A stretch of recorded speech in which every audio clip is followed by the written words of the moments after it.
میں نے پچھلے 2 سال پہلے سے ہی نماز پڑھنا اور روزے رکھنا چالو کیا، خود ہی اپنے من سے ہی۔ تو میں یہ چاہتی ہوں کہ آپ سب کے سامنے مجھے اسلام قبول کروائیں، یہ میری آپ سے گزارش ہے۔ اور میرا یہ سوال ہے کہ میں ایک مہاراشٹرین پریوار سے ہونے کی وجہ سے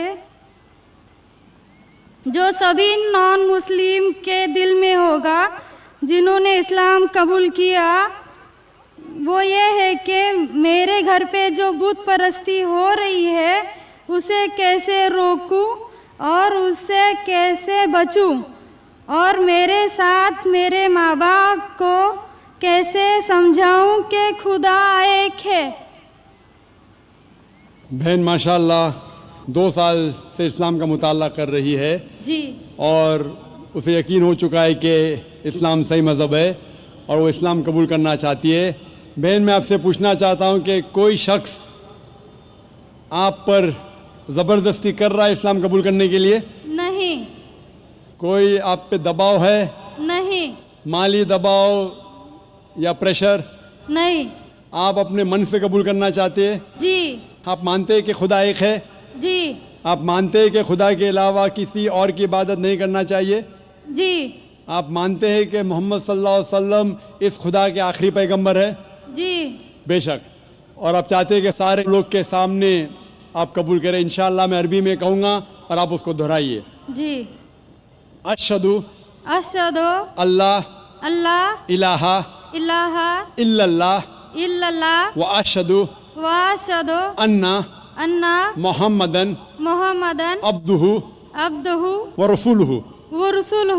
میں گواہی دیتی ہوں میں گواہی دیتی ہوں کہ اللہ کے علاوہ علاوہ کوئی معبود نہیں کوئی معبود نہیں اور محمد صلی اللہ صلی اللہ علیہ وسلم علیہ وسلم اس کے بندے اور رسول ہے۔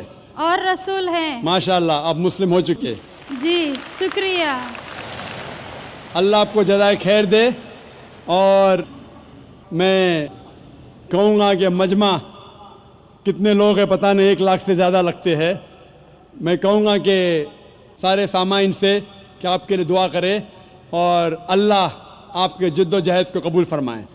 آپ کا سوال تھا کہ آپ کس طریقے سے آپ کے گھر والوں کو، آپ کے والدین، آپ کے والد والدہ کو کس طریقے سے اسلام کی دعوت دے اور کس طریقے سے یہ ثابت کرے کہ خدا ایک ہے۔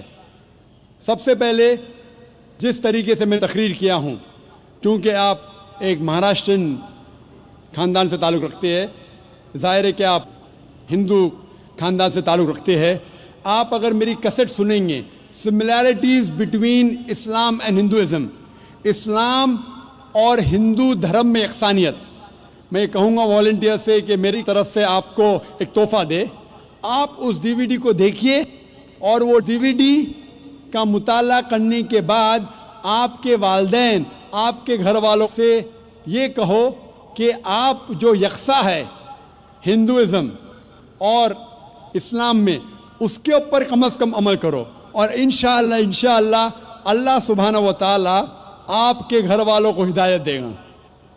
میری یہ آپ سے التجا ہے کہ آپ جب اسلام قبول کرتی ہے اس کے بعد آپ کے گھر والوں کو احساس دلاؤ کہ آپ اور بہتر انسان بن چکی ہے۔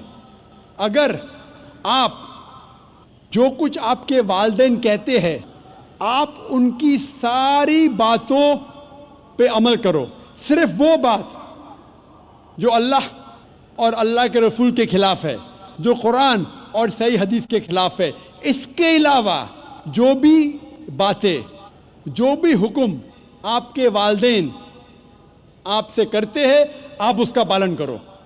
ان کو یہ احساس ہونا چاہیے کہ میری بیٹی جب اسلام قبول کی اب وہ مجھ سے اور محبت کرتی ہے، وہ میرا اور کہنا مانتی ہے، اس کی مجھ سے اور چاہت بڑھ گئی ہے، کیونکہ اسلام میں ہے کہ ماں کے پیر کے نیچے جنت ہے. اسی لیے آپ کو یہ احساس دلانا پڑے گا کہ آپ ان کی اور اچھی بیٹی ہے. صرف وہ چیز جو چند چیزیں جو وہ کہتے ہیں قرآن اور صحیح حدیث کے خلاف ہے وہ چھوڑ کے آپ ان کی ساری باتوں پہ عمل کرو. چاہے آپ کو مشکل ہو. مثال کے طور پہ آپ کو پسند ہے پیلا پہننا, وہ کہتے ہیں نیلا پہنو, تو آپ نیلا پہنو, کیونکہ نیلا پہننا اسلام میں حرام نہیں ہے. تو اس طریقے سے جو بھی باتیں آپ کے والدین آپ سے کرتے ہیں آپ ان سے اور محبت کرو, آپ ان سے اور پیار کرو. اس طریقے سے انہیں احساس ہونا چاہیے کہ یہ نیا دھرم, یہ نیا مذہب جس میں آپ داخل ہوئے وہ کہتا ہے کہ اپنے والدین کا خیال رکھو. جس طریقے سے قرآن مجید میں فرمایا سورہ اسراء میں چیپٹر نمبر 17 میں آیت نمبر 23 اور 24 میں کہ اللہ سبحانہ و تعالیٰ کی عبادت کے بعد آپ کو اپنی والدین سے محبت کرنا چاہیے. اور اگر دونوں میں سے ایک یا دونوں والدین اگر ضعیف ہو جاتے ہیں آپ ان کے خلاف اف تک مت کہو, لیکن ان کے ساتھ اچھا برتاؤ کرو اور ان سے پیار اور محبت کرو اور اللہ سبحانہ تعالیٰ سے دعا کرو کہ میرے والدین کو برکت دے, اور جس طریقے سے ان نے بچپن میں میرا خیال رکھا اے خدا آپ ان کا خیال رکھو. تو اسلام میں والدین کی عزت کرنا ضروری ہے. آپ اگر اچھا برتاؤ کریں گے انشاءاللہ